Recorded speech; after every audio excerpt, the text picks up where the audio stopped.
Hi everyone, today I'm going to go through my code for whatever I've done for this particular assignment where I'll be exploring TimeGPT, Tableau 9 and relational deep learning.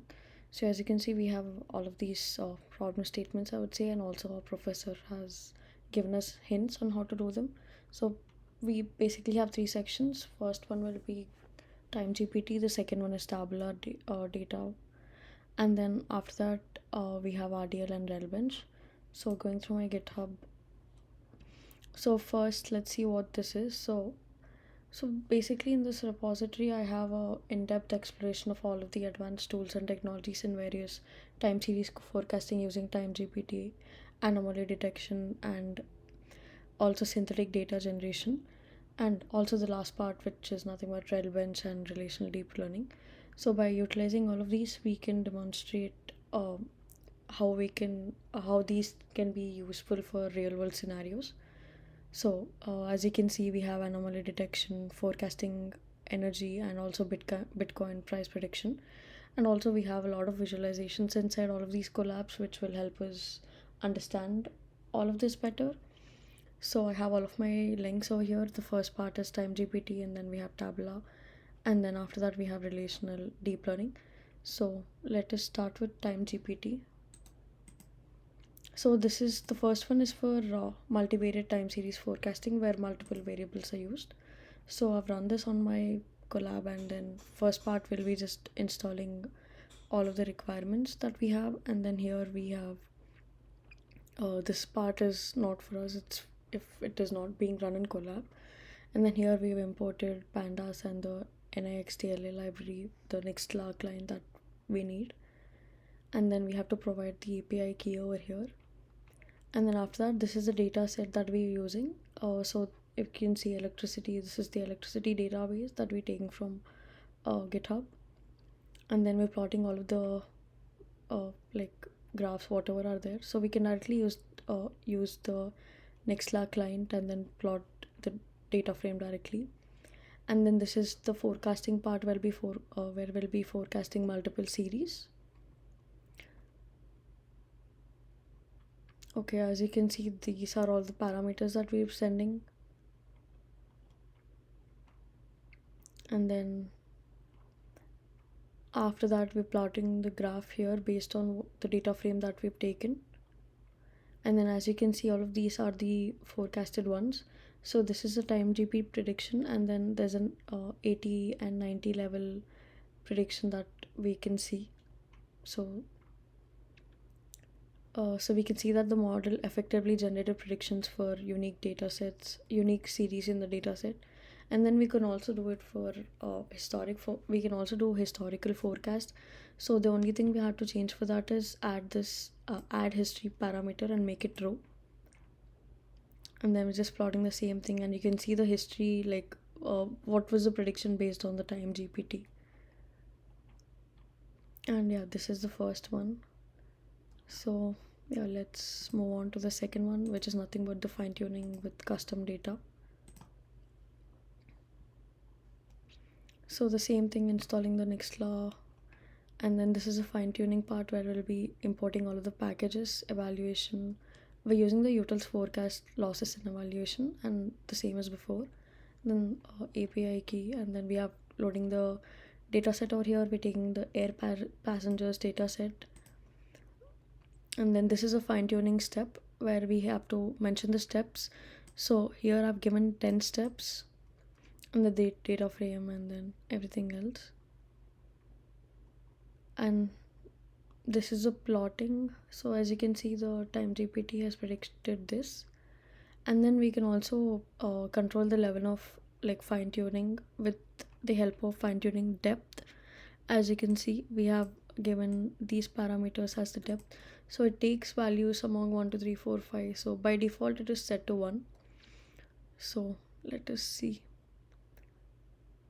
Yeah, as you can see, this is evaluation done with all of the different depths, what were the values and the metrics that we got.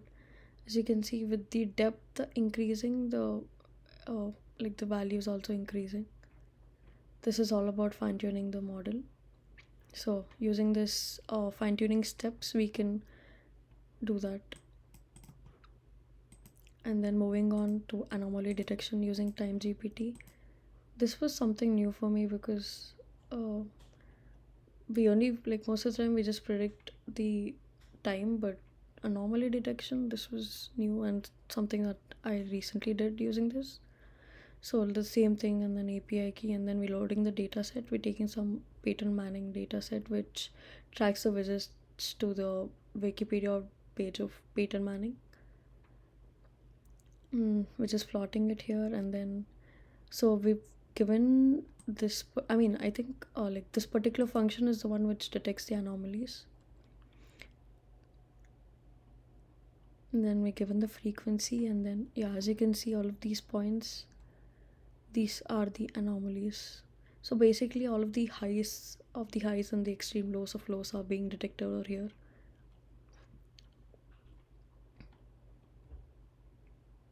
So that was without any exogenous features, but it is also possible to use TimeGPT for prediction of anomalies using, like, with exogenous features. So here we've taken date features as the variables, so just printing that. And then so usually it takes a level of 99, as you can see. um yeah, it was somewhere here.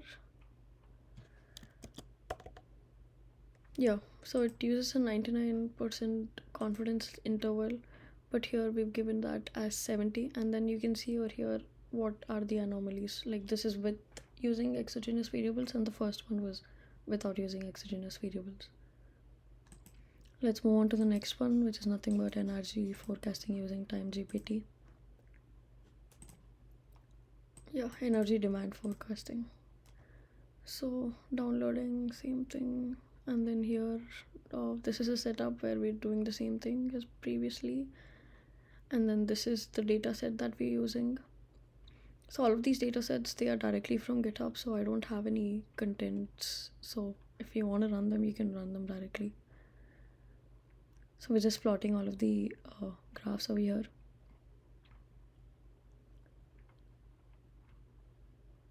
So here we're splitting the data so into test and train. So as you can see, this is what they've used. And then this is a forecasting. So also the fine tuning is also done over here. If you see, fine tune steps is equal to 10, and also the level is defined as 90. Yeah, you can see the TimeGPT prediction. It is accurate enough. Then this is the evaluation, and then all of the metrics. And then this is something else. Here we use the NHITS model for the forecast, which is nothing but it is from the neural forecast package. Yeah, so as you can see, the metrics are also done over here. This is all about electricity forecasting, and we have the last one, which is nothing but forecast Bitcoin prices using TimeGPT.